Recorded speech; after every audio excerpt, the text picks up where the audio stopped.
Want to go deeper with Lobbing Scorchers? You know, scratch under the surface, get down even dirtier than we already get? Become a YouTube member. Sometimes things just get a little too spicy, a little too weird, and a little too loose for the general public. And you know, the people to see that are YouTube members. We're talking about exclusive bonus videos, the podcast after show, exclusive written content, and little bits and pieces of information before the unwashed masses know about it. As a member, you not only get access to all of this amazing content, you get a badge next to your name and a slew of amazing emotes to use, not only in our live stream chat, but also in our comment section. And yes, we do have an emote for Jesus Ferrer, Go Snack, and Paul Rothrock. This is the best way to help keep us independent and keep us building out this crazy YouTube brand that we call Lobbing Scorchers. Hit the join button down below or hit the link in the top of our description if you're on mobile to join the ranks and become a Lobbing Scorchers YouTube member. Good morning, everybody. Welcome into another episode of Lobbing Scorchers Kickoff. I'm Ari. That's Nico, and we are back at it. The dust has settled from the Seattle Sounders Leagues Cup title. They are back to MLS play this weekend against a familiar foe, the LA Galaxy, at Lumen Field. We're going to be talking some of the aftermath of Leagues Cup and the suspensions that were handed down and the additional suspensions that could be forthcoming from the league. We're going to take a look at Seattle's remaining schedule and the table where we think that they're going to finish based on the schedule and what's at stake for the rest of the regular season and the playoffs. And then we're going to close it out with just a little bit of USMNT discourse. Pochettino and the boys played a friendly against South Korea. They got another one against Japan tomorrow. South Korea one didn't go that well, but Christian Roldan got some minutes. So we're going to talk about the Yanks a little bit. Nico, welcome back. How are you doing this morning post Leagues Cup? I'm doing all right, man. I feel rested, feel recharged after taking some time off. Thanks to Brian Smetzer that allowed us to have 5 days off. Not just the boys, but us from having to get down there to the training facility. It's been a good time to just kind of bring it all back, right? We're getting ready for the last 7 games of the season in terms of the Sounders.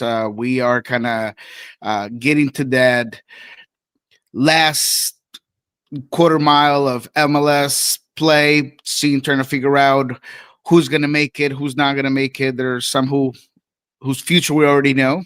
But yeah, man, it's been a good time to just kind of evaluate it all. There wasn't a lot to watch in MLS this weekend, but because there were not that many games, we were able to watch all of them, which was kind of nice. And then, of course, the upcoming weekend, we're going to have to pick and choose because there's a whole lot of games coming up this weekend. Yeah, no, it feels like we're back to reality a little bit. I feel like we've been living in fantasy land, with this tournament going on, and then the matchup with Messi, everything that led up to that. The game itself, and obviously the aftermath going viral globally. And now we're back to the real stuff. Regular season Matchday 32 against the LA Galaxy, who they've played twice in the last 3 weeks, and now they're going to play again. But I'm looking forward to it. I mean, a lot still to play for. We're going to talk about that, but playoff positioning still on the line. Seattle's battling for home field advantage in the playoffs, and they're gonna make a look to make a run up into maybe the top 2 in the West. So yeah, we got it doesn't feel like it right now, but there's a lot still to go left in this 2025 season. It is not over with the Leagues Cup.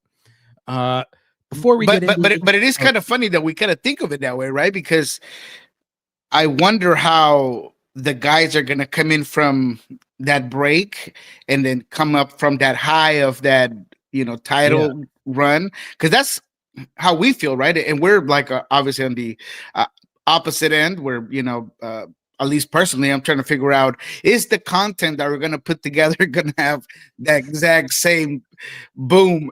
Probably not, right? So I think mentally it's going to be pretty interesting how they handle it, and how, Brian gets this team going right back into MLS play. Because you're right, we've been living on fantasy line, we've been living kind of like at the top end of everything.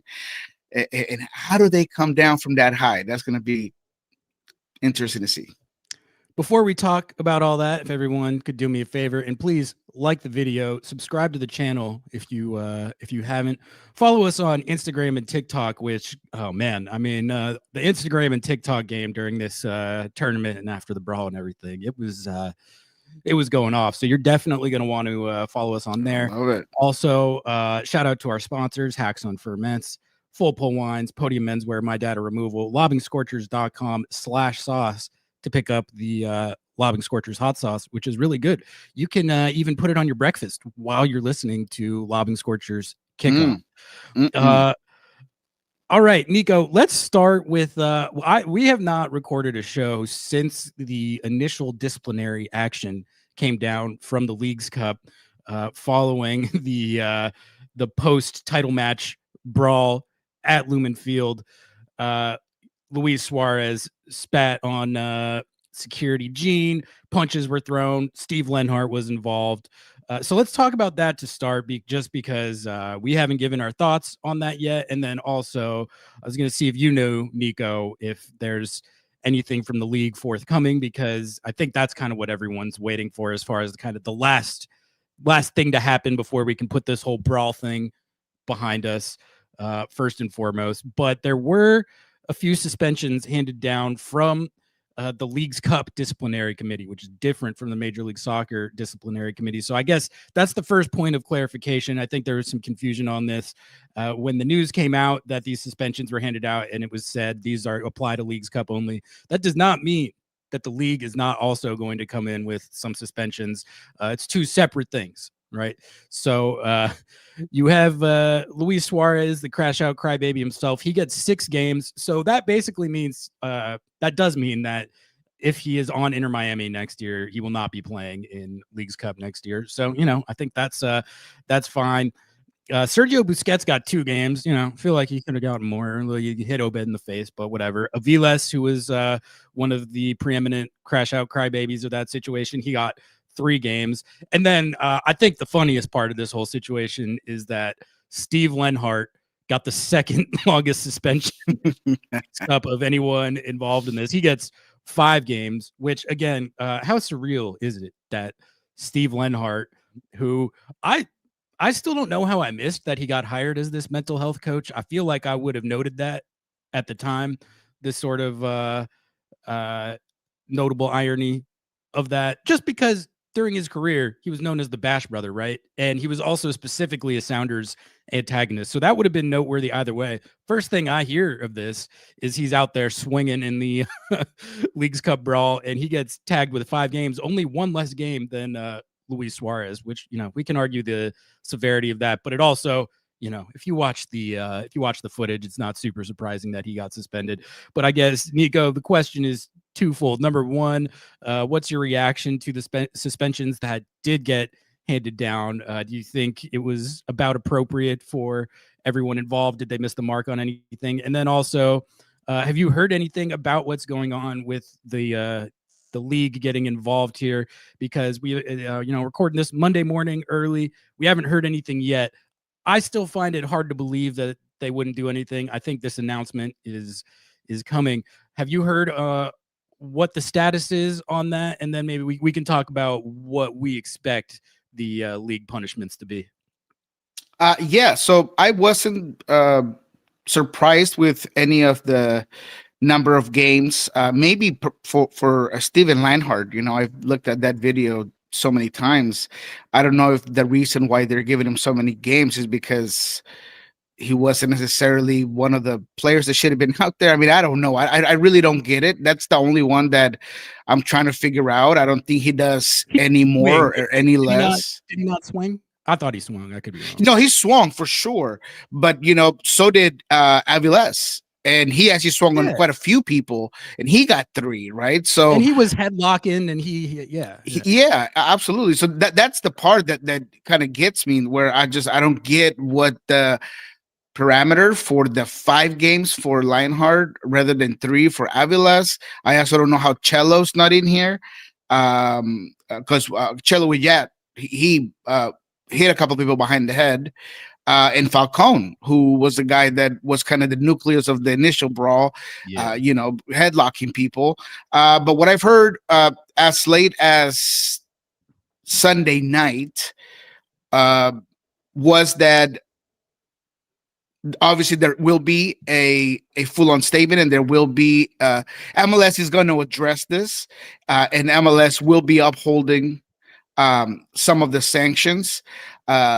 I did hear from another source that there had been some sort of pushback in terms of if there were going to be additional games within MLS, that there should also be some sort of sanctions for Sounder players. So I think that there's still some back and forth about what the clarity and the final deliberation of this sanctions within MLS will be. But there's no doubt that by tomorrow night or as late as Wednesday morning, there should be some sort of deliberation and announcement about the suspensions moving forward. There you have it. Supposedly we'll hear about this early this week. Did you see the Suarez and Inter Miami statements that they put out? I gave my takes on it on Under the Lights on Thursday, but it's not what I would call the greatest damage control I've ever seen. I mean, Inter Miami's statement was basically, it was just meaningless. Like, I don't think there was copy and paste. There was Chat GPT. But the thing that got me about both of them, the Suarez statement in particular, but also kind of just the general air of how Inter Miami is handling this, is this sort of groundwork of the like, we were provoked, both sidesing it. We got instigated. What we did was wrong, but we were provoked into it. You can just tell that that's what they're going with, and that's how they're going to try and minimize the punishment. And if they try to appeal, that's what they're going to lean on. Which and what we just said, that they're probably going to try to inflict some sort of culpability on the Sounders, so maybe there is some sort of sanctions on their way. I don't see it happening, but as you mentioned, they're built in their case by the start of their own statements. Here, I already said this about the "we were provoked" thing, but I'll say it again. If you're going to say that, that's they keep trying to kind of say that without really saying it, but that is what they're saying. If you're going to say that, you got to say how or shut up. Say specifically how you were provoked and how that rose to the outcome, which was brawling and spitting. And if you are, if you're not going to say that, Nico's phone's popping off. If you're not going to say that, then I got no time for that. That is the definition of a cop out, and it's just not what you say in that situation.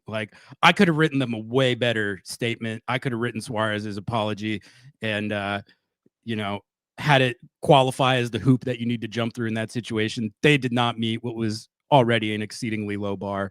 So I don't know. What did you think when you saw them come out with that stuff?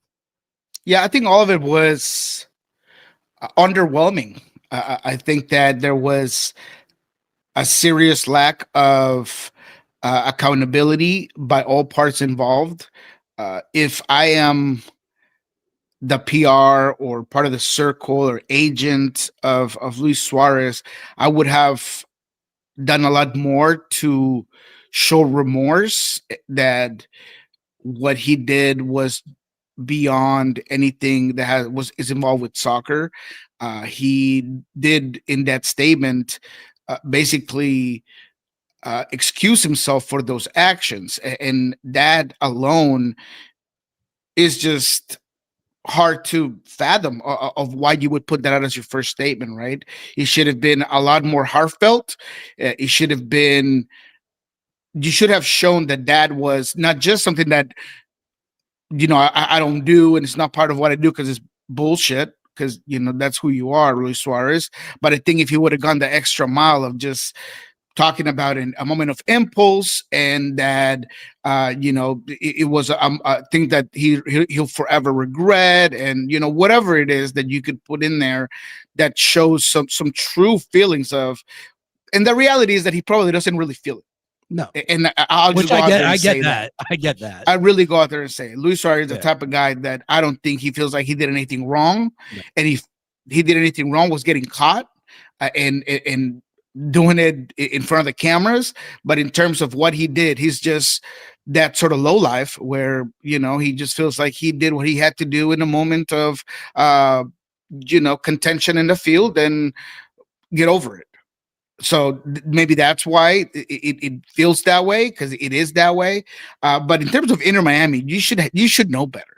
You should know better, and you should do some sort of damage control to keep this sort of situation completely away from you. And that's exactly why I don't find any sort of reason in why they would not internalize some sort of sanctions, or say, with the league, we feel like there were a necessity to have additional games within MLS or whatever it is. But right now it just feels like they are standing by the actions of those guys, but in a very disingenuous way, sending statements that people want to hear, or the league in general wants to hear, but without really truthfully trying to correct what happened. All this stuff of like, they things happened that shouldn't have happened, and then I did I shouldn't have reacted like that, but they did this, and that's why I did that. Like, you just got to get that out of the statement. Like, can I get a copy editor in the house? Like, good Lord, I'll do it. I'll do it. I feel like I could craft a very the exact PR apology that you need. And I don't know, it's just wild to me, from a strategy perspective, how you could swing and miss that badly, both from the player and the club statement, which was just it was 80 words of absolutely nothing. Like, you could I needed a red pen to just X that, and then you could have put it in what actually needs to be said. It's one of those things where it's like, even if you do feel like you're beyond reproach, and you're incapable of doing anything wrong, like they clearly feel, you don't make that obvious in the statement. You don't make it that obvious in the statement. Come on, man. No. Bad Sequels coming in with the $1.99 super sticker. Thank you for the support. Appreciate you.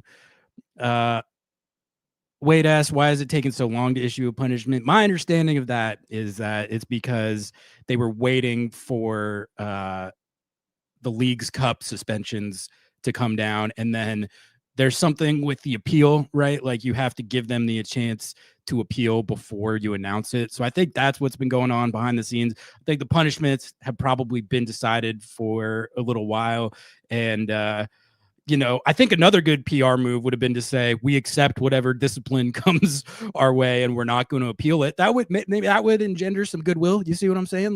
Just stuff like that. The basic stuff that you expect from crisis management in a situation like this. They're just not doing that, which is certainly a choice.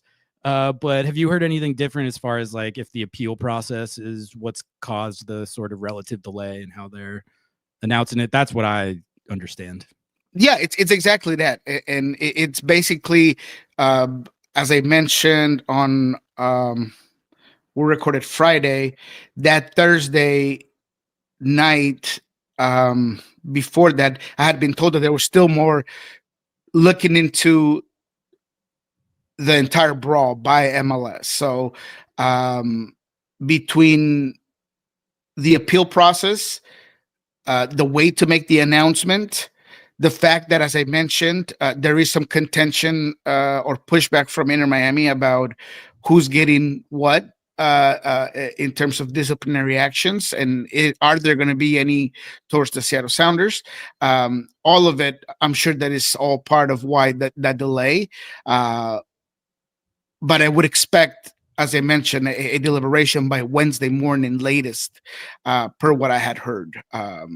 So I think moving forward, it is going to be important for the league to not just put out a statement, but to clearly clarify the entire situation, and whatever decision is made, I feel like they should be ready to just provide further details on, or maybe they don't. Maybe they just say this is what it is, and then good night. We'll see you guys in the weekend. But I really do think that they're gonna probably provide a broader, more specific statement on whatever they decide to do with both Sergio Busquets, Luis Suarez, and if there's any additional penalties to maybe some that were not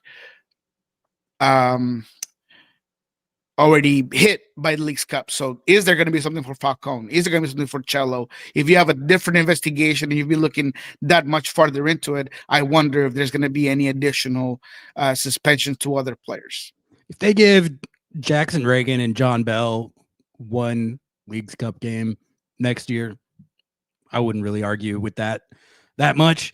If they start suspending Seattle guys for like multiple games in league play to have this like air of objectivity, or we need to punish both sides, I mean, that would just be stupid. I feel like I'm taking crazy pills a little bit with this like instigation talk, because it's all on video.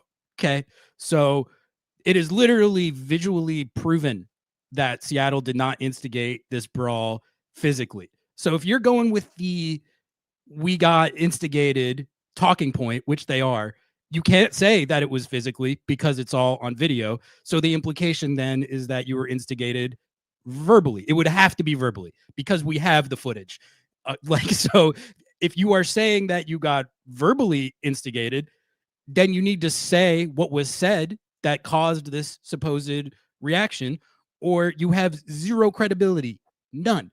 So like, I feel gaslit, Nico. I feel gaslit. Like, we were instigated. What are you talking about? Like, it's literally on video. It's literally on video. And you're telling us that something different happened than that everyone could see. Everyone all over the world saw it. So like, I don't understand how you're still arguing that. And then also, if you're saying that it was a verbal instigation, why not tell everyone what was said, and then everyone can understand where you're coming from? Like, am I out of my mind on this? Like, I don't understand how you can argue blatantly against what everyone can see on, like, not just one video, but like 1,000 videos from all kinds of different angles. Yeah, unfortunately, this is what I'll say. Unfortunately, the reality is that the club has to do what they can to minimize any sort of suspensions for their guys. Even if it makes them look like straight dog shit, they're still going to have to do that, right? So I guess that's the rationale behind just sticking to your guns and deciding to have some sort of leverage or defense for your guys not to get more games and be at a higher disadvantage. But when it comes to verbal, and you talked about it, and we could spend a little bit of time on it,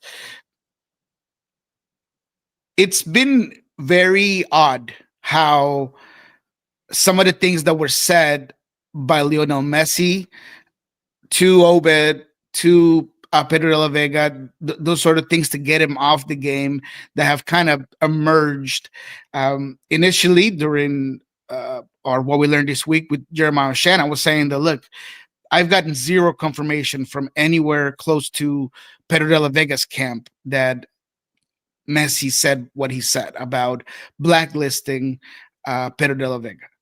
That doesn't mean that it didn't happen. Why? Because it's obvious that Pedro de la Vega does not want to come across for him or anybody in his camp to say, yes, this is what Messi said. And, there's not a win-win situation for him there. It's actually lose-lose regardless of. Yeah. He cannot victimize himself. He cannot bring that up. He cannot say it. But I have, now that it is Monday, 8/28, have found out that yes, I mean there are other people that did hear similar or close to what has been reported by Alan Gordon, and Obed apparently. That's what people are saying, man. That's what people are saying. I was trying to tell my people on Under the Lights on Thursday, because we had a few people that were like, this could never happen. My goat would never say that. This is all it is what a lot of people have said was said behind the scenes. I can tell you that without a doubt. My takeaway from that, Nico, is just and I don't know exactly what was said, but what's clear to me based on what people have said was said and just his general disposition during the game, Messi's a chirper. He's a chirper, more so than I thought. Like, honestly, I don't think it's the biggest deal of all time, frankly, because I don't think he's actually blackballing Pedro de la Vega. And that's as far as what he allegedly said to Obed, that's just trash talk. It's whatever. Like, stuff gets said during the game, and especially like when there's a final on the line for a player of the legacy status as Messi, like he's it doesn't surprise me that he's gonna say some stuff. The only extent to which it's interesting to me is that it's just, Messi has this image of like the humble superstar, like the kind of superstar that doesn't necessarily do all that stuff. When you think about the athletes that have like goated status, like Michael Jordan, right? Or Tom Brady, like they're known as all-time chirpers. My favorite athlete growing up, Kobe Bryant, all-time chirper, one of the most savage trash talkers of all time. Messi was not like known as that kind of guy who chirped like those guys did, even though he had that status. To me, after like hearing about this game and what everyone was saying he was doing on the field, he chirps with the best of them, which is, again, I don't think it's like that big of a deal unless he was actually acting on whatever he allegedly said to Pedro de la Vega. I don't think he is. So that's where I sit on that. Do you have anything else on that?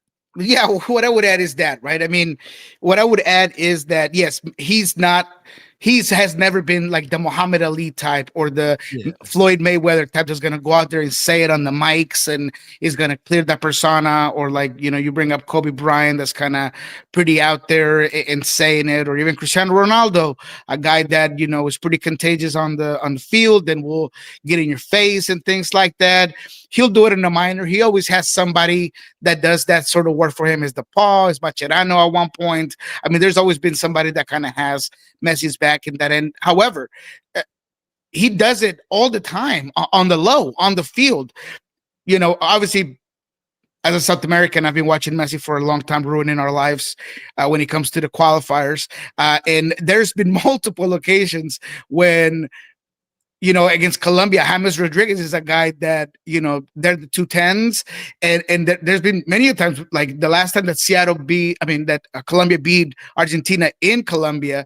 I mean, there are like videos of like James chasing Messi around, trying to like talk to him, and Messi's just like ignoring him and giving him a lot of that talk under the hand, and James is just like distraught about whatever is being said, and he's like, "No, man, but hold on, man, come here." That's Messi, right? Messi's going to use his aura to just get you off your game, and even if the game is done, even if it's over and done with, he feels a need to just kind of like mentally squish you just for maybe the next time you play him or whatever it may be. That's just the way he plays those mental games. But I'm totally with you that there is no merit. And as much as it might be hard to understand, what would you say it if you don't mean it? It's just kind of part of the soccer. And that's why guys, especially in soccer, there is a player's code that you don't really talk about those sort of things. And that's why probably nobody's going to come out and say, yes, this is what was said. But yes, there is no merit for Messi truly blacklisting anybody or really thinking that Obed is shit. I mean, he clearly showed in that performance that he was unbelievable. And he was truly frustrated. He was physically frustrated. The Paul was extremely frustrated throughout the whole game because they couldn't get their way. They couldn't get their will as they're used to do so. So that's literally the only thing that all of this additional things mean. Usually they don't come out, but I think that they were being pretty loud. I think a lot of people got wind of what was being said. It's not like Pedro or Obed were, crying to people about it. It's just that it was kind of in the wind. Clearly and it was widely heard. It was clearly widely heard. Apparently, yeah. Now, after that, a lot of, you guys had already said it, and I had, so a hard time believing initially the Alan Gordon take, and then I started doing my own digging around, and that's when I started figuring out. It was to the point that apparently there was a couple of people, a couple of players, multiple players that were trying to exchange jerseys with Messi, and he said, "Nah." Wow, I hadn't heard that. I'm keeping it. Yeah. I remember thinking about it because he was walking out, and I was like, man, nobody exchanged jerseys with Messi. Like, there's no way people didn't ask. And apparently, multiple people saw him say no to quite a few players. So, he was just upset. He was salty, man. Of course he was salty. Lionel Messi getting goated by Rothrock and getting goated by, Obed Vargas and getting shut down by Yeimar and Jackson. And I mean, the work that they did on Messi, he rarely sees in MLS. I think I need to clarify that because someone commented on me saying that I think Seattle did probably the best job that I've seen eliminating Messi. And I do mean MLS. I apologize if I didn't say that. I'm not saying that in his career he's ever been dominated to this extent. I'm just saying in MLS, I'll say it. He's never been dominated like that. It's a sign of respect. That's a sign of respect. Messi chirping you is a sign of respect. Absolutely. Him not swapping the jersey, I think that's a backhanded sign of respect as well. That's the only other thing that I think is that interesting about at least what he said to Obed. I think it does show the extent to which Obed got in his head. I think it does show that. So it's interesting to hear that you doing your own digging led you to the same conclusion as me, because as soon as I did my own digging, like you never know what was said unless you have it on like audio, but it was very clear to me right away, like, oh, he was chirping out there. Like he goes hard at it, which again, not surprising to me, not that big of a deal. But yeah, so going back to the conclusion, I mean, if you're talking about verbal, I mean, if anybody was saying anything, it was in Miami. The entire game, they were on the referee the whole game. Busquets, Messi, everybody, and credit to the referee, man. He did a great job at just rubbing that, completely just brushing it off his shoulders and just doing his job. I was very impressed by the refereeing. It was very consistent, and it wasn't just because the Sounders won. I thought he was consistent both ways, but he didn't allow these major figures to influence his takes. And man, I thought that allowed the game to play the way the game is supposed to be played on the field. 2 teams, 11 guys on each side, really going at it, and that's credit to the referee. He didn't give Messi superstar treatment, which I appreciated. You do see that happen, and honestly, I don't even blame referees. Sometimes it's like when there's a 50-50 call and Messi's involved, I can understand the unconscious inclination to give him the call. But the one that comes to mind in particular was, I think it was kind of near the start of the game when he was trying to make a run into the box, and Jackson Reagan stepped to him, and he did the Messi thing where he initiated the contact and fell over to try and win the free kick. I've seen him get that call a million times. It's a hard call to not give, a hard one not to spot if you're the referee. And the ref didn't give it to him, finger wagged him, gave him the get up thing. I was like, wow, like imagine doing that to Messi. I gotta respect that. I mean, it was very obvious. But then even after that, 8 of them surround him while the ball is in play. By the way, like Seattle's got the ball going the other way. It's like, don't you guys got to get back and play some defense instead of swarming my guy right now? But I agree with what you're saying. Like he did a good job of not letting that get to them, and it was overall, I think, a decently well officiated game. I can't remember having many, if any, complaints about it. Miko, anything else on the brawl, suspensions, Messi chirping? Have we covered it all for Leagues Cup? Anything we're missing there? No, I think we covered it all. And again, this was part of the story, and it did take some headlines away from what the Sounders did, but I will say that I guess there's no such thing as bad press. So although there was a lot of coverage, like in South America, I mean, I probably saw more Sounder coverage in Colombia, particularly, than usually do, because of this whole brawl. So when it comes to the Sounders being named out there, and at the very least, they were like, well, yeah, well, Messi and Suarez clearly were throwing punches because they were beat by this so-called Seattle Sounders team, and just hearing them just talk about they had no idea who Brian Smetzer is, no idea who Paul Rodriguez is, and they're just trying to pronounce these names. I thought it was hilarious, but there was some good things about the brawl. Yes, it took some shine away, but then it also maybe pushed the reach of the title to maybe places where it typically doesn't go, places in Uruguay that typically doesn't go, places in maybe Spain that typically doesn't go. Marca was all over this. I mean, Marca was all over this because of the Sergio Busquets swing. I mean, my video blew up. I had people call me from Blue Radio in Spain just to comment on like the video and if they could use it and all these things. I mean, there was a lot of coverage in terms of the Sounders being named in many places because of the whole thing. Yeah, I one of the reasons I was a lot salty in the immediate aftermath is because I was like, man, like the immediate aftermath of the final whistle of a title match, that's supposed to be this like immortalized moment of everyone running on the field and celebrating and getting that moment on their home field, in this case with the fans and all that stuff. And the brawl like took away from that, and it was almost like, I don't know, I felt like Inter Miami was so salty that they were just like, we're not going to give them that that moment of celebration. We're basically going to start this fight to undermine that. Now all the footage from after this game forever is going to be just this insane brawl that we start. But like, in a way, it immortalized it in a different way. Like now it's always going to be remembered for beating them so badly that they crashed out and started 100% brawl. It was all, and it's all a legendary Suarez crash out. And like you said, it got attention all over the world globally, with them looking like total jackasses. So I think it made it even better, to be honest with you.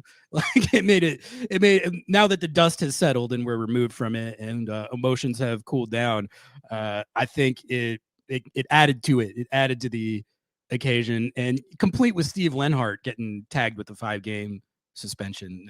That really tied it all off. All right, Nico, let's keep it pushing.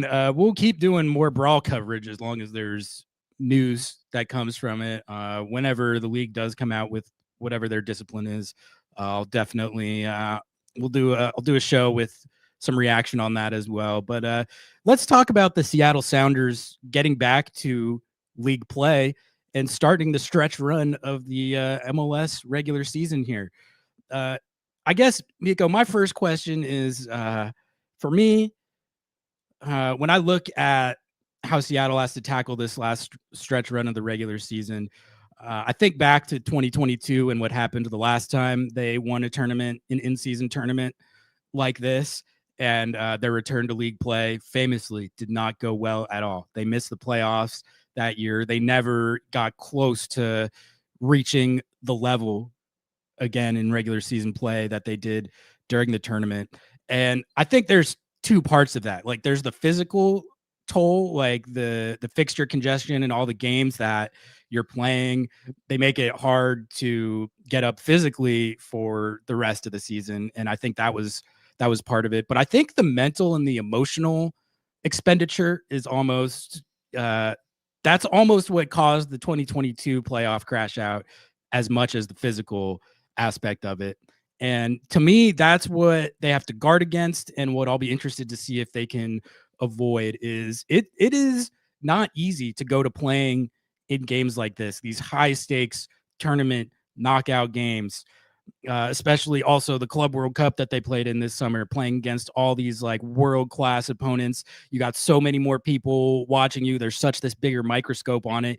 And now you're back to LA Galaxy Matchday 33, like regular season play.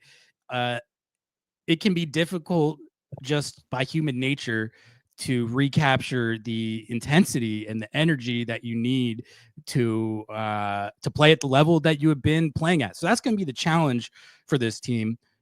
We'll see if they're up to it. Nico, do you foresee that? I guess either thing being an issue, either the physical energy that they've expended or the emotional energy that they've expended, the psychological aspect of it. How do you expect them to handle that? Do you think are you concerned that could be an issue going back to league play in this last slate of games here, being able to recapture that energy and intensity that they've been playing with in all these super high stakes games? Yeah, I think that's the part that I'm more concerned about. If there's any difference about what we saw in 2022 to now, is that obviously Brian Smetzer has a broader, deeper team that he's been able to rotate heavily, to the point where I still, like, wonder about, he's been taking off both of his wings like in the 60th, 70th minute, including Pedro de la Vega consistently. I wonder how much of that is just thinking ahead and thinking about, that final stretch and making sure that everybody's fully on, right? But the reality is that Brian's been so good at rotating and subbing throughout these tournaments that the physical part, you should be fine. Now, mentally, it's awesome that the guys got 5 days off, but you go from, being in Cancun or in Dallas or, whatever guys went during this trip, hanging out with their families, now to just kind of getting back on lock mode, right? And if through this stretch that the team has had of, just one loss and, a great run in Club World Cup, and then obviously the title here with the Leagues Cup it's been very repetitive. It's been short rest. It's been very in rhythm. So how do they kind of handle this bit of a break and get back into the run of things, right? So that part I am a little bit curious about on how they handle that part. But in terms of just the schedule and the teams that they'll get to play, I mean, look, LA is a team that has nothing to lose, nothing to win. They're really playing for 2026. They just showed that against Houston. They rotated heavily. They weren't necessarily a great team, but they CONCACAF Champions Cup participants next year. There you go. Exactly. So maybe they're playing more for that. So Seattle gets a good game to just maybe kind of bring things back down and figure out the way you want to handle this. I think that the bigger game is on Tuesday after that against Inter Miami, of course. And I only say bigger just because I feel like there's still all this cloud and things that will make that game very interested. But yeah, all in all, like I said, I think physically the team's going to be fine. I think that the only couple of situations that you might have to figure out moving forward is, once guys are getting healthy, how does Brian Smetzer kind of put his best 11 together? Clearly, Rusnak is going to come in and play. You put Ferrer back into the right. But the biggest question is, what happens when Jordan comes back? That's going to be interesting for me in figuring out how quickly he can be ready to go. And then what does that mean for that attacking trio at the top that right now it feels like is Danny Masovsky's job. And then, of course, with how good Osase has played and how much other aspects of that position he kind of uplifts, where does Brian go with that? But I think it's all good. I think that Seattle has all of the right tools and they have the experience of this sort of moments before to kind of handle it well. And it seems like Brian Metzer is in this moment where he can do no wrong. So if he continues to push and pull the right levers, then sky's the limit. Now, how does that match up against other team in the league?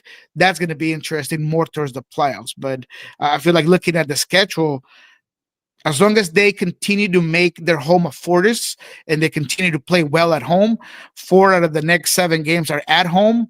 As long as you're getting points in those, I think you're going to set yourself up for a pretty good situation in the playoffs.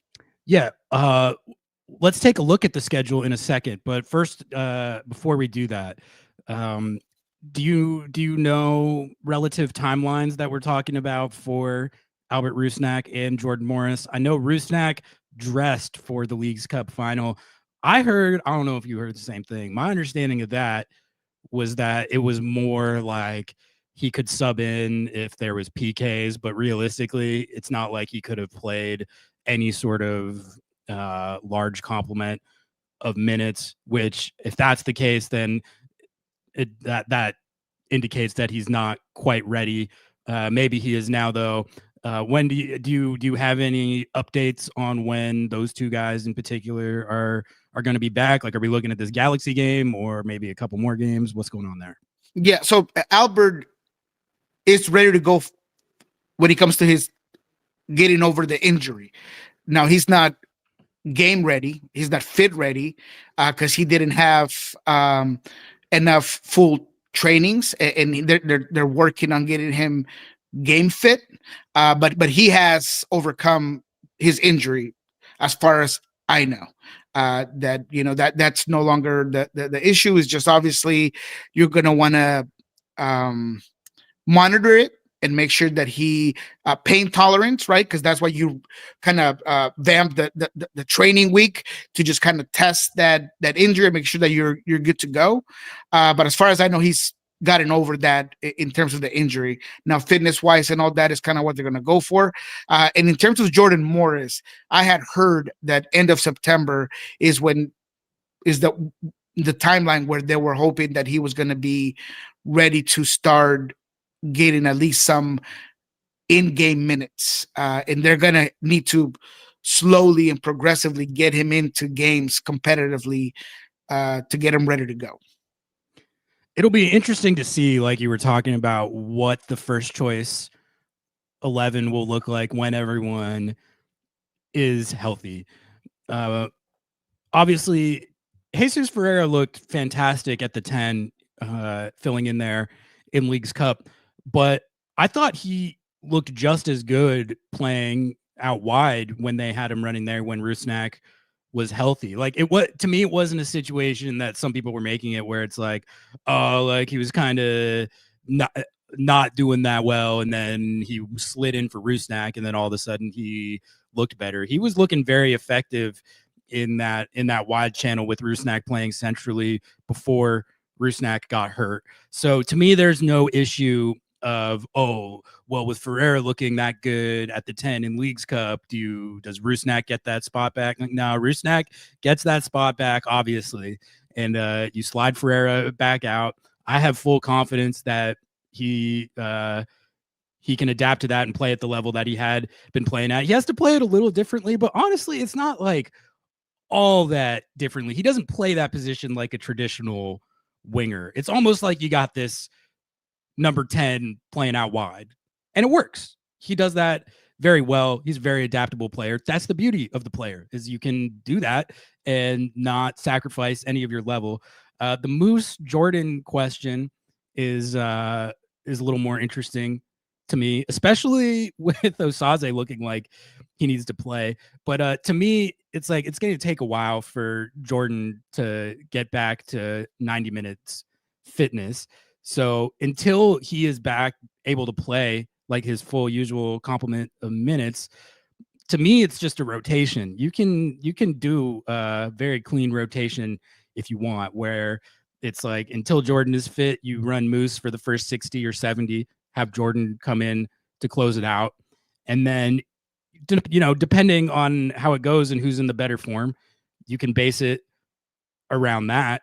But you don't have to play either one of them for any more than 60, 70 minutes at a time. I think, game state where you're at in the game, if the offense is looking incredibly good with one guy, you can leave him out longer. You don't have to be super dogmatic about it. But I think it's just a rotation, and where you also, I think you got to find spots where Osaze gets run as well. Like I would qualify it as a good problem to have, because you've got Danny Musovsky, who's been performing as one of the most efficient number 9s in the league all season.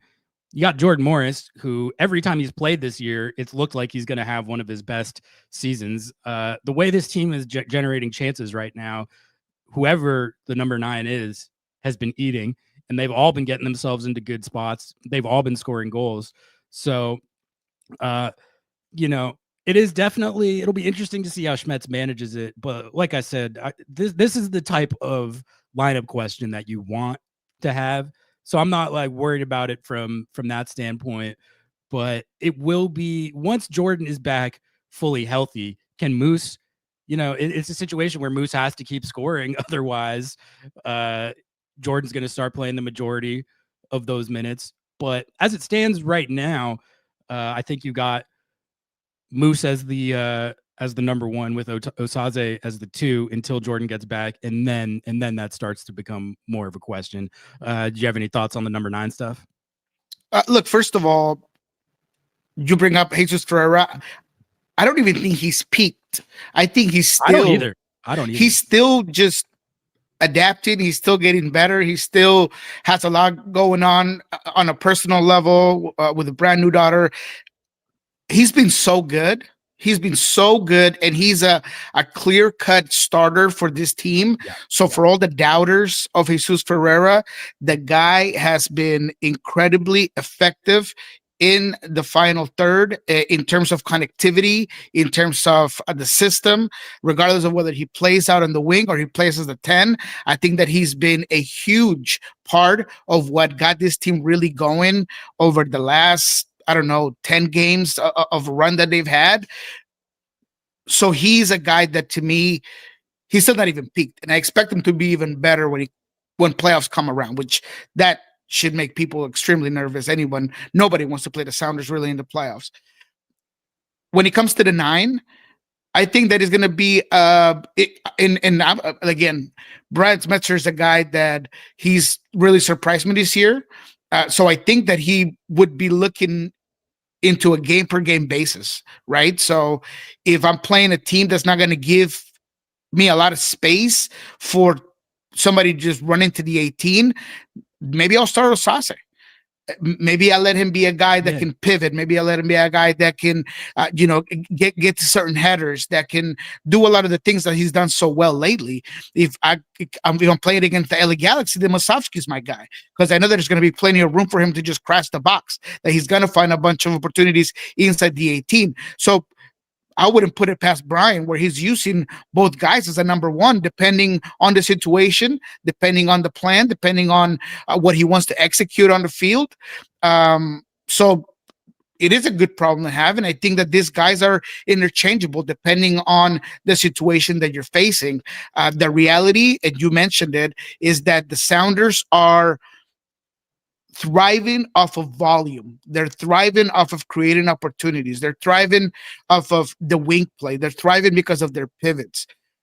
That's what gives Seattle Sounders the edge going into most games, and why, depending on who the 9 is and depending on the situation, that could ultimately obviously get you that goal that you want, but the chances are going to be there. So for me, when it comes to this Sounders team, Seattle's always been a team that gets goals from a lot of places. The Seattle Sounders have never really had a guy that was going to be a golden boot runner. I mean, Raul was there a couple of times, right? Oba was close a couple of times, but they never had a guy that's just running the league or the table on goals. They've always been a team that is better when they're as a collective, right? When it's Nico scoring goals and Jordan scoring goals out wide and Raul scoring goals, or if it's Clint Dempsey and Nova and Lamar or Papa or whoever. That's always been what makes Seattle Sounders go. So that's why I I've been feeling like the Seattle Sounders are playing at a level that they haven't had in a long time, and that collectiveness is what makes them different. So regardless of who the nine is, I think the goals are going to be there, the opportunities are going to be there, and then we'll wait for Jordan and see what he can amplify in terms of being a guy that could do a lot more things than the guys you have right now. I agree with you that I don't think Ferrer has peaked and that there's still another level for him to hit. I think, if you're doing pros and cons on the Jesus Ferrer experience this year in Seattle, it's been mostly pros, and obviously they got a trophy out of it. So I've been saying that validates the whole trade to begin with. But if you were doing the cons, it would be that the raw stat sheet production hasn't necessarily been where you would hope it would be with when you trade for this type of player. That hasn't mattered as much to me in ways that I didn't really expect. He's a much better all-around player than I anticipated, but he hasn't scored as many goals as we would all like, and his assist production has been good, but not like staggeringly elite. So I think the kind of next step that they need to unlock with him is trying to get him back to producing as consistently as he was when he was a best 11 attacker in the league. And I'm optimistic that that's going to happen, or at least they can get it closer to that, because number one, I think what you said is right. He's still not like fully integrated with his role on this team. But also, I've been saying, I think maybe this is cope or whatever, but I really think that a lot of the reason that the stat sheet production isn't higher is just plain bad luck. He's whammed a few off the post this year. He's had at least 3, maybe like 4 disallowed for offsides, a few of which were offside on the other guy, not even him. So that's one of the things that I'm looking for, is seeing if they can get him scoring goals and really like regularly contributing on the stat sheet, which will take that'll take him to a whole nother level and really give him what I think is a just reward for being an unexpectedly, for me, like dirty work type of player. I think he is one of the best pressing attackers in MLS, like not just on the Sounders, but people might get mad that I say this. I'm not comping them, but that attribute that he has, it reminds me of Ladero a little bit. That was absolutely one of Ladero's best attributes, was work rate, pressing, putting guys under pressure. That's all stuff that Jesus does very well. So it would be nice to see him get some goals to reward him for everything that he does for this team, which helped the team win a trophy. So, but that's why people should watch Lobbing Scorchers, is because you do have that take. You look at the entire body of work. You have all these guys getting in front of cameras and talking as they are looking at stats and not watching the games, and looking at missed opportunities. They watching a highlight without filling in a context of how did that come about, right? There are those things about Jesus Ferrer that I feel like a lot of people don't see, because they have a pre-consumption of him, and they want to make him this guy that's awful and that's lost it, and that he was a bust and he wasn't worth it. And so they feel like they feed off of those misses rather than understanding exactly how he's getting to those positions, or the opportunities and goals that he has gotten, taken off because of offsides or things like that. So for me, every single one of those things that you just mentioned is why I'm confident that Ferrer hasn't peaked and that he's going to continue to get better. And from now to the end of the year and to next year, you're going to continue to see a better and better Jesus Ferrer. And I'm just extremely happy with the production that you've gotten out of him so far, and I think he's gonna get even better as he moves forward. All right, Nico, let's pull up the schedule real quick, see what we think of these games, the slate of games that Seattle has coming up. There it is, right there. That you have got the September 2025 calendar right here. You can see the last game they played, famously beat Inter Miami 3-0 in the Leagues Cup final. But this is what you got, folks. This is what you got. I'll try and zoom it in a little more here. All right, there you go. So you got this game on Saturday coming up against LA Galaxy. And it's kind of funny. Their next two opponents are LA Galaxy and Inter Miami. Can we play a new team? This is the third time they played the Galaxy in the last few weeks. Galaxy, Inter Miami, and then on the road at Austin, and then Vancouver at home. So you've got a Galaxy team that is one of the worst in the league in that you've beat by a combined score 6-0, both road games, the last two times you've played them in the last couple weeks. You got an Inter Miami team that you just absolutely destroyed in the Leagues Cup final. But now you do have to go to Fort Lauderdale for that game. Then it's a road trip to Austin against a team that it has not been that great this year, but has been very resurgent recently. I would say, if you haven't been following, they found their stride. They found their stride, and they're looking like a for sure playoff team. And also Q2, I need to get there, man. That looks like one of the sickest stadiums in the league, and I still haven't been. But that's a difficult road trip, tough environment to play in. Seattle has won there. I think their last two times.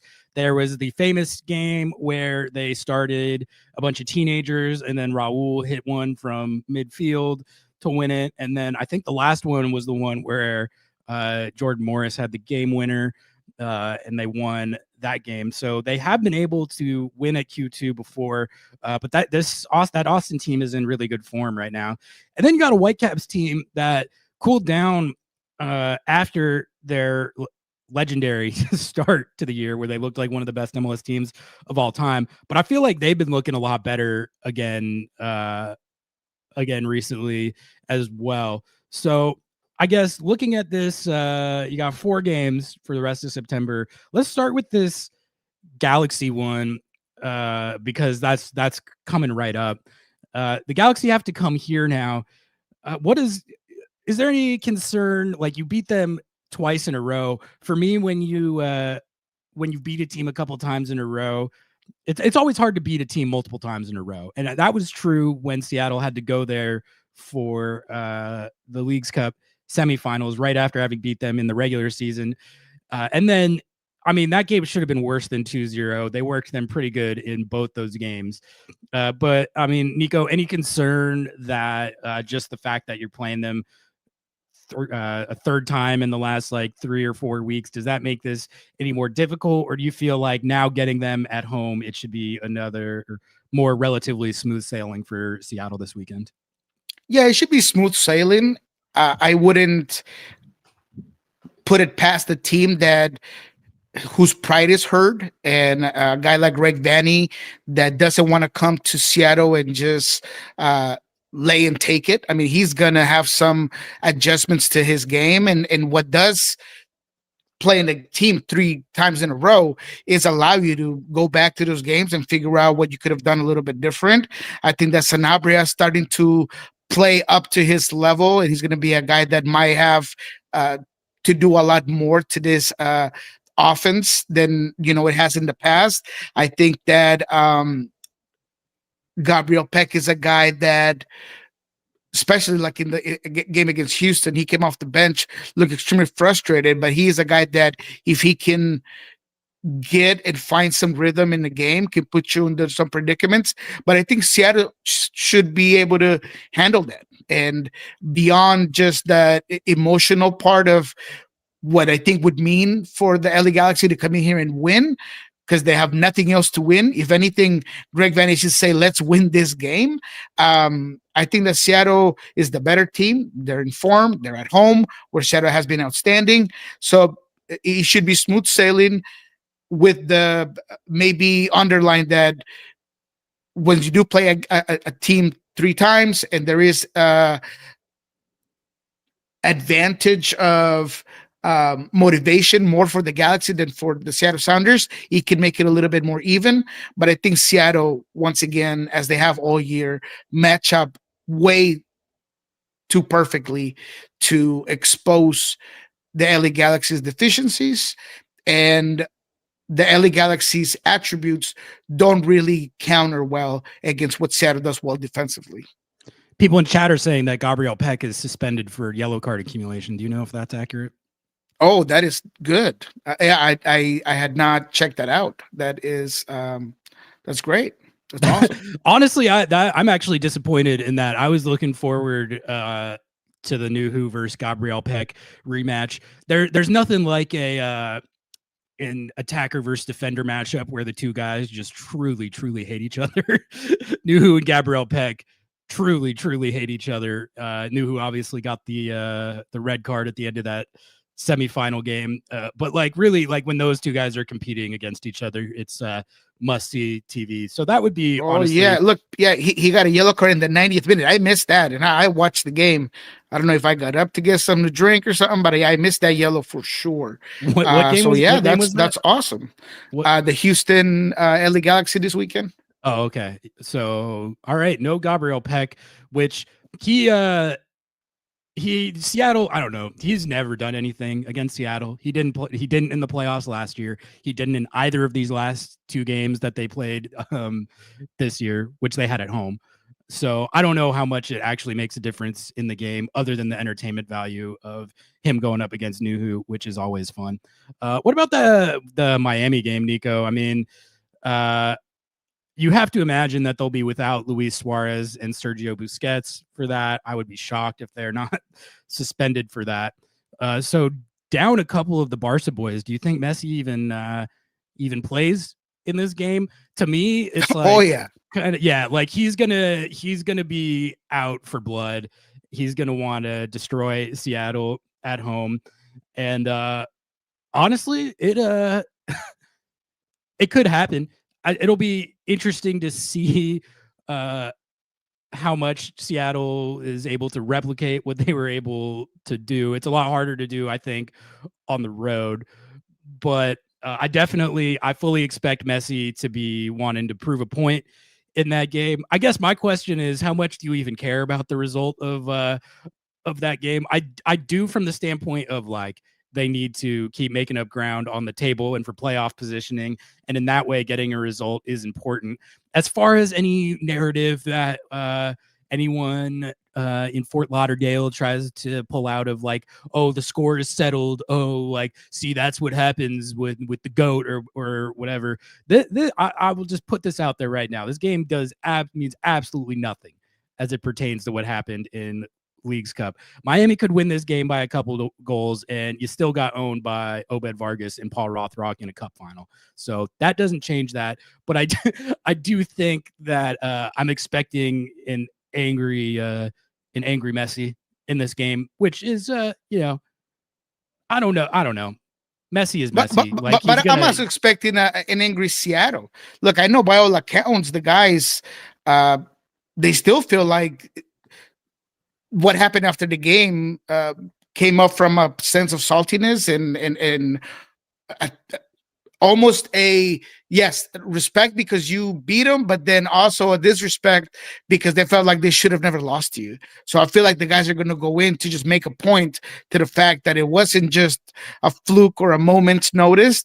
And whether that happens or not, that's not here nor there, right? Once again, Seattle's playing with house money because they won the important game.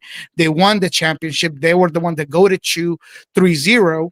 But I do feel like both Brian Smetzer and the guys are going to want to go down to Miami and kind of give you that final stop, right?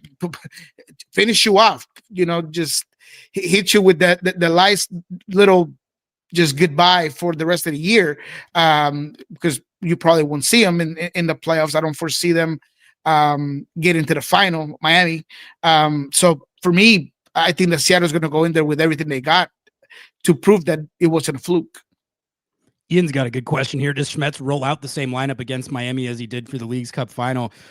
Because if he does do that, that would imply rotation for the Galaxy game. So I guess the question is that how we would want Schmetz to handle this? Kind of do a little bit more mixing and matching, rotate for that Galaxy game, and then empty the tank with the first choice 11 in Miami. If I know Brian, yeah. if I feel like I know Brian and I feel like I do gauge him pretty well, he's gonna hit in Miami with the rotation.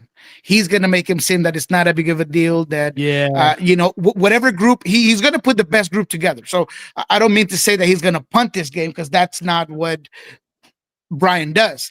But what I do think is that he is gonna want his freshest best 11 for the game at Austin. And therefore, this gives him the perfect opportunity to once again play mind games with Miami and just say, yeah, we want to win. Of course, we want to get those 3 points or that result, but we're going to do it with the guys that are going to be available that week. They're no less or no more important than anything else. Now, those guys that are going to play on that field are going to want to prove that they were the better squad, that what happened in Seattle wasn't just a fluke or whatever. But Brian Smetzer is going to rotate, in my opinion, on that game and have his best 11 for Austin. Any thoughts on that Austin game or the Vancouver game before we talk a little USMNT to close it out here? No, I think that Austin's a game that I'm very curious of. Austin has found their stride. I feel like after losing Vasquez, I really didn't think they were gonna find some offensive cohesion, but they have, and they've done it in various ways. Sometimes it's Heather O'Brien up there. I think Bukhari has come on. Owen Wolf is just he's good emerged, and it is like a breakout year for him. So they are a team that have kind of put a stretch of games together where I think they're going to give Seattle a very good battle on the road. That's obviously an in-league game. There's a potential that, depending on how Austin does and how LAFC does moving forward, are they going to be, playing for positionally in the standings? LAFC just ended up losing Igor De Jesus for the season, and they picked up a new guy. I had it in my notes. Jelson. They picked up a free agent to kind of bear with that injury, but Igor De Jesus was a guy that was very important for LAFC. So how do they deal with that? It's going to be interesting. So I think Austin, they see a little bit of light where they can continue to move up. So that's going to be interesting. I think that game is going to be quality. And then the Vancouver game, of course, where it's always a very trendy game. That was last time you were in BC place, you got beat pretty bad. That was the Nuhu red card game as well. So how did that game kind of comes along is going to be pretty interesting. But yeah, those are the two that I'm looking forward coming up. All right, Nico, let's close it out with some USMNT discourse. Before we do that, everyone in chat, every single one of you, please like the video. And if you're watching and you haven't subbed to the channel yet, I don't know what you're doing. Drop us a sub and follow us on Instagram and TikTok. Nico, U.S. men's national team, 2 September friendlies. They just played this one against South Korea. They got one against Japan tomorrow. It's kind of crunch time for everyone preparing for the World Cup. There's only so many camps, only so many friendlies games left before, in the case of the U.S., they're hosting the World Cup. Pochettino called in a roster that was not very popular among the bot community, unfortunately. But it did not look good, man. It did not look good.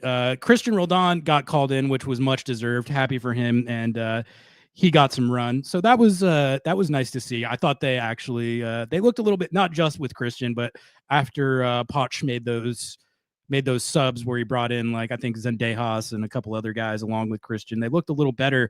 But overall, I thought South Korea handled the Yanks pretty easily.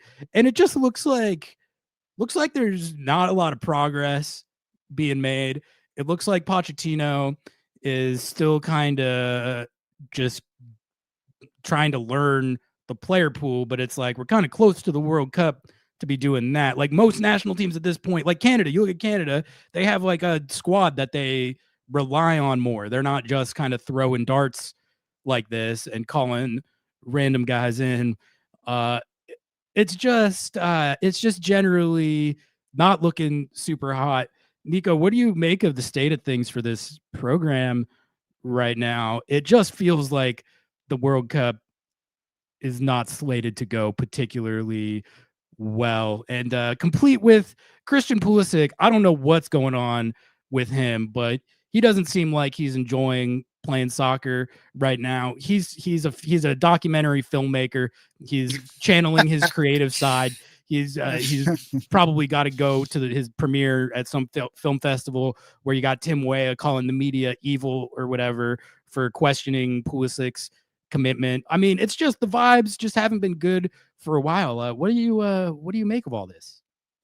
Yeah, there is a true concern, and there's honestly, I feel like is a lot of self-inflicted wounds for the U.S. men's national team. That's why I find the USMNT fan base so amusing, because they were barking and yelling and pitchforks out about getting Greg Berhalter out and all of these things. We need a real coach, we need a real coach, globally renowned coach. And they got it, right? They got it. That's what they wanted. They wanted a European guy. They wanted a guy with a big name.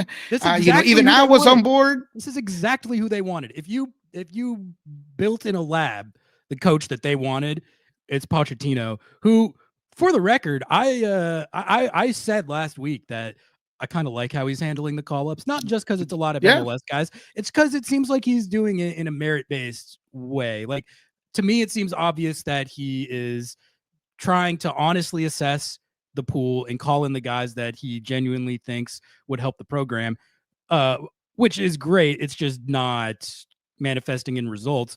But it is funny that, like you said, this is what they asked for, this is what they got, and then the results are actually, they're not better than Berhalter. I think they're worse. I think the results are actually worse so far. They are worse, but the comedy is undeniable. You can't knock the comedy. And that's what I mean. I mean, it was, I don't understand how you thought that it was going to be any easier to go from a coach that had already built and had time to figure out the pool, to figure out how he wanted to play, that regardless of whether people like the results or not, he had an idea of play, to get a new coach that is a first-time national team coach. And this was part of the things that I mentioned. Look, I like the profile of Pochettino, but I said as soon as he was hired that there was going to be a huge learning curve, because being a national team head coach is very different than handling the club level, from the points of that the most important factor for a national team coach is the recruiting, is the selecting across. It's figuring out who are going to be your guys, and who are going to be guys that are going to be ready to go when you have mini camps and you have preseason games, to put together something that usually at the club level you're working every day. You're working on concepts, on principles, on things like that. So there was going to be this huge dip, but people just thought that because he was Pochettino and he coach in England, then everything was going to be just fine. But that's the reality. Now, to your point, I totally agree. I think that if anything, Pochettino has stayed true to what he believes needs to be done, which is, I don't care where you play. I just want to see that you have minutes, that you have consistency, and that once you come to camp, you come to play. And I think he showed that with Diego Luna, although he did not have a good game against Korea. But he's shown that with quite a few of these MLS guys that people have heart attacks when they get called up, but that they have produced, right? So to me, what I saw against Korea just continues to be part of a team that hasn't come together, that hasn't cement.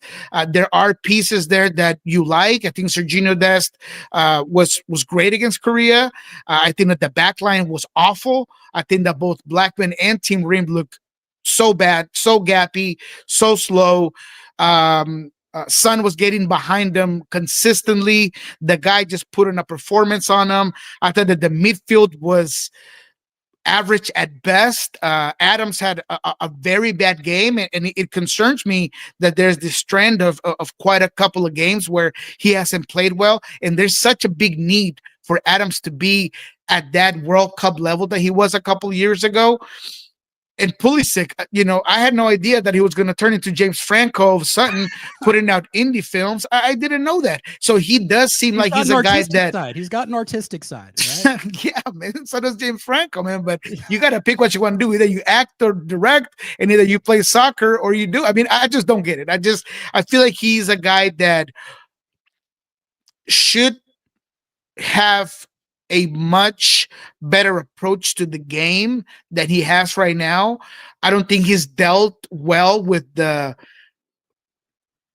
persona or the role of being the face of a federation. And I know that's hard, but he's just not doing it well. And all of it is just weighing him down on the field, because boy, did he have a bad performance. He had a bad performance, and he just doesn't look good. But just to conclude right here, just 9:23, I just think that you're going to have to be patient. This is what you see is what you get right now. There is no, we're going to fire Pochettino and go get somebody else. So just let that guy cook, because whatever he makes is what you're getting for breakfast, lunch, and dinner in 2026, because that's what you picked. So for me, the MLS guys are not the problem. For me, it is the players on the field that are not executing. And it's based on what you wanted. You wanted a new coach with some new ideas, with some different approach, and that's going to have some problems in terms of consistency. So there. If you're going to drop the documentary, okay, if you're going to drop the doc, you got to make sure your form on the field it puts more pressure, I think, on making sure your level stays high. Because if you go out there and you play like that right after you dropped the doc and became James Franco, like you said, that doesn't look super great. It is funny watching watching the bots crash out about how many MLS guys Pochettino has been calling in, because it's like, what about these golden generation guys? Like, if they were the golden generation, you would think that it wouldn't necessarily matter what league the supplementary guys are called in from. You would expect them to play to a certain standard, a certain level. That it's like, if these guys are so good, why are they not playing to that standard? Josh and it was all those guys, the ones that, Tim Weah missed one right in front of goal. Tim Weah was getting good positions but not putting the ball away. Balogun came in and missed 3 shots in front of goal. He looked a little better. There was good saves. He did look better. He did look better. I'm not going to deny that. But, to what you were mentioning, the golden generation, you should put the ball away right in front of goal. Now, the goalkeeper makes a great save. That you got to give him credit. But then the last one, you just put up somewhere. So I don't know. I just feel like this is a team that was always going to have issues because of the lack of continuity in ideas in the group, and you're going to have to figure it out. You got, I think it's 3 or 4 pre-games before the big game in the World Cup, and you're going to have to figure it out. All right, Nico, let's call it a wrap right there. Another great episode of Lobbing Scorchers Kickoff. Thanks for hopping on, man. Everybody, thanks for tuning in. Before we get out of here, if you could do me a favor, again, please like the video, sub to the channel if you haven't, follow us on Instagram and TikTok. We'll be back at it this week, back to MLS play this weekend. I'll be on for sure for Under the Lights on Thursday evening, 7:30. Noah's in Hawaii, so we're not going to be recording a show tomorrow like we normally would. But I think I might do a live before Under the Lights. I think if these Leagues Cup suspensions from the league come out, maybe I'll do a reaction show or something. But we'll be getting after it like we always are. And back to the MLS grind, baby. LA Galaxy in league play on it's Saturday, right? That's not a Sunday night soccer. It's on Saturday. So preview content coming your way. And we will catch you guys next time. Nico, appreciate you, man. Have a good one, brother. Have a good one, guys. Peace. Some people come to Lumen Field for the tactics, for the soccer, the atmosphere. And some come for Paul Rothrock's hair. Me personally, I come for both, because I have agendas to push. Live soccer isn't just better, it's way more personal. From making friends to becoming the guy in your section that's just constantly yelling about advanced statistics. Get tickets to any Sounders match by visiting lobbingscorchers.com/tickets. You support the pod, our agendas, the vibes, and the chaos.